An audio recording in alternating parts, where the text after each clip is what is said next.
बशीर बद्र ने कहा था, दुश्मनी जम कर करो, लेकिन यह गुंजाइश रहे जब कभी हम दोस्त हो जाएं तो शर्मिंदा ना हूं। आज कल मैंने हल्ला बोल पर एक स्टोरी चलाई थी और वो स्टोरी चलाने का मेरा मकसद ये था कि समाज और सोसाइटी में कोई भी शख्स अगर जहर बोलने की कोशिश करेगा तो मैं उसके खिलाफ बोलूँगा। मैं बेबाकी के साथ जर्नलिज्म करता हूँ, बगैर किसी डर और खौफ के करता हूँ। कल उस स्टोरी के बाद फेक अकाउंट बनाए गए और उन फेक अकाउंट के ज़रिए मुझे डैमेज करने की कोशिश की गई। बहुत सारे लोगों ने मुझे भी फ़ोन किए, बहुत सारे लोगों ने, मेरे कुछ दोस्त हैं उनको फ़ोन किए कि आप इनको समझाएं, इस तरह की चीज़ें आइंदा न करें। कोशिश करता हूं कि जो भी स्टोरी हो सच पर मबनी हो, और अगर कहीं पर ऐसा मुझे महसूस होता है या कोई मुझे ये एहसास दिलवाता है कि यहाँ आपसे गलती हुई है, यहाँ आप चूक कर गए हैं और ये स्टोरी आपने ठीक नहीं की है, तो मैं फ़ौरन तस्दीक कर लेता हूँ और फ़ौरन इस बात को कबूल करता हूँ कि हाँ, मुझसे गलती हुई है। जम्मू कश्मीर में मेरे जर्नलिज्म को 2.5-3 साल होने लगे हैं और इन 2.5-3 सालों में 2 या 3 बार ऐसा हुआ होगा कि मुझे अपनी स्टोरी डिलीट करनी पड़ी होगी। मैंने 1000 से ज़्यादा स्टोरीज़ की हैं, लेकिन 2-3 स्टोरीज़ जब मुझे किसी ने ये एहसास दिलवाया और मुझे लगा कि हाँ, यहाँ गलती हुई है, मैं फ़ौरन अपनी गलती को मानने वाला शख्स हूँ और मैंने वो स्टोरीज़ डिलीट की हैं। लेकिन हत्तुल इम्कान मैंने ये कोशिश की कि जो स्टोरी करूं पहले जांच परख कर करूं, बाद में शर्मिंदा ना होना पड़े या बाद में उस स्टोरी को डिलीट न करना पड़े। ये मैंने कायदा उसूल अपने लिए पहले दिन से बनाया हुआ है। मेरा कोई रिश्तेदार नहीं है, मेरे लिए ए भी वैसे ही है, बी भी वैसे ही है, मेरे लिए सब बराबर हैं। और जब सब बराबर हैं तो जहाँ जहाँ मुझे लगेगा कि कोई शख्स सोसाइटी समाज में जहर घोलने की कोशिश कर रहा है, वो किसी भी मज़हब से हो, वो किसी भी ज़ात से हो, वो कितना बड़ा आदमी हो, मुझे इसकी परवाह नहीं है। मुझे परवाह है अपने समाज की, मुझे परवाह है अपनी सोसाइटी की, और इस समाज और इस सोसाइटी में हर उस शख्स के खिलाफ मैं खड़ा रहूँगा जो जहर घोलने की कोशिश करेगा, तो तफरका डालने की कोशिश करेगा, जो ये कहेगा कि फ़लाँ बड़ा है, फ़लाँ छोटा है, फ़लाँ ख़ानदान बड़ा है, फ़लाँ ख़ानदान छोटा है, जो किसी को छोटा साबित करने की कोशिश करेगा, मैं उस छोटे शख्स के साथ खड़ा हूं, क्योंकि मैं उसे छोटा नहीं समझता हूं। आप अपने जहन में ये तमाम चीज़ें बिठा लें। मुझे फ़ोन करने से पहले, सोशल मीडिया पर फेक अकाउंट्स बनाने से पहले, मेरे दोस्तों को फ़ोन करने से पहले ये चीज़ जहन नशीन कर लें, जहन में बिठा लें कि मैं किसी से नहीं डरता हूं, सिवाय ऊपर वाले की ज़ात के मैं किसी से नहीं डरता हूं। और साथ ही साथ मैं आपको ये भी यकीन दिलाता हूं कि मैं पूरी कोशिश करता हूं कि ईमानदारी के साथ चीज़ें लोगों के सामने रखी जाएं, और जो लोग हल्ला बोल को देखते हैं, मुझे पसंद करते हैं, उन्हें पता है कि कहां कहां मैं आम लोगों के साथ खड़ा रहा हूं, कहां कहां मैं गरीब लोगों के साथ खड़ा रहा हूं, कहां कहां मैं आम और गरीब लोगों की आवाज़ बना हूं।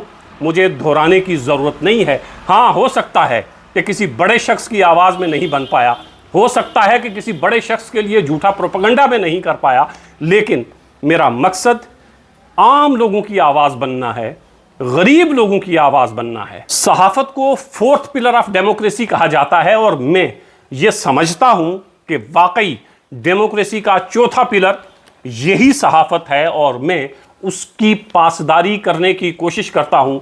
मैं दिल से ये मानता हूँ कि जो मैं कर रहा हूँ या जो सहाफ़ी करते हैं वो सोसाइटी में फैलता है, सोसाइटी में एक नरेटिव बनता है और सोसाइटी उस पर सोचने पर मजबूर होती है। इसीलिए मैंने पहले दिन से ये कोशिश की कि कभी ऐसा नहीं होना चाहिए कि मेरा झुकाव एक की तरफ है, दूसरे की तरफ है या तीसरे।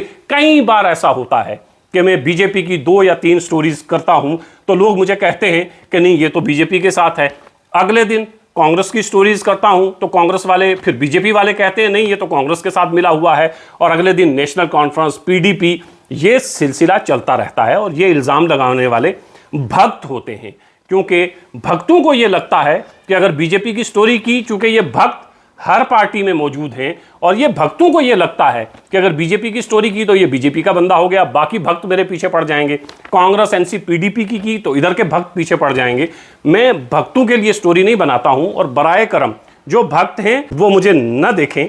मैं आम लोगों की बात करता हूं, आम लोगों के बीच की बात करता हूं। कल भी स्टोरी करने का मकसद सिर्फ और सिर्फ ये, मुद्दों की सियासत करिए। सुरनकोट में इतने बड़े मसाइल हैं, मैं वहीं का रहने वाला हूं। सुरनकोट में जितने मसाइल हैं उन पर बात करिए। जो काम किए हैं लोगों के बीच में जाइए और कहिए कि ये काम हमने किए हैं, ये काम करने का हमारा मंसूबा है। लोगों के सवालों का सामना करिए, लोगों को कन्विंस करिए, मुद्दों के साथ, जात बरादरी के साथ नहीं, छोटे बड़े शख्स के साथ नहीं, बड़े छोटे ख़ानदान के साथ नहीं, बड़ी छोटी बरादरियों के साथ नहीं। मुद्दों की सियासत, मेरा मकसद ये था, मुद्दों की सियासत करिए। दूसरा, हमने पार्लियामेंट के इलेक्शन में देखा हज़रत मियाँ अल्ताफ़ अहमद लारवी, महबूबा मुफ्ती किस तरह इलेक्शन लड़ी हैं। श्रीनगर की तरफ आप चले जाएं, आगा रुहुल्लाह, वहीदुर रहमान परा किस तरह इलेक्शन लड़ा है। मेरी ख्वाहिश ये है कि जम्मू और कश्मीर में इस बार का इलेक्शन ऐसे ही हो। बशीर बदर ने कहा था, दुश्मनी जम कर करो, लेकिन ये गुंजाइश रहे जब कभी हम दोस्त हो जाएं तो शर्मिंदा ना हूं। इलेक्शन महीने डेढ़ महीने का खेल है, इसके बाद हम सब लोगों ने इकट्ठे बैठना है, एक दूसरे के दुख सुख में शरीक होना है, एक दूसरे की शादियों में शरीक होना है।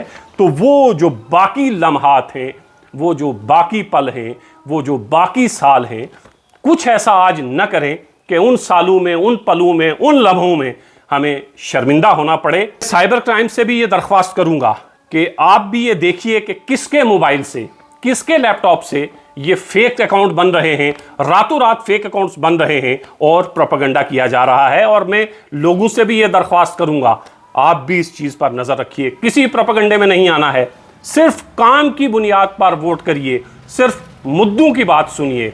और मैं मुद्दे की बात करता रहूँगा, मैं आम लोगों के मसाइल उठाता रहूँगा, मैं आम लोगों की आवाज़ बनता रहूँगा। आप जितना मुझे दबाने की कोशिश करेंगे, मैं उतना उभरूँगा और उतने ही ज़्यादा भरपूर अंदाज में आपसे सवाल पूछता रहूँगा।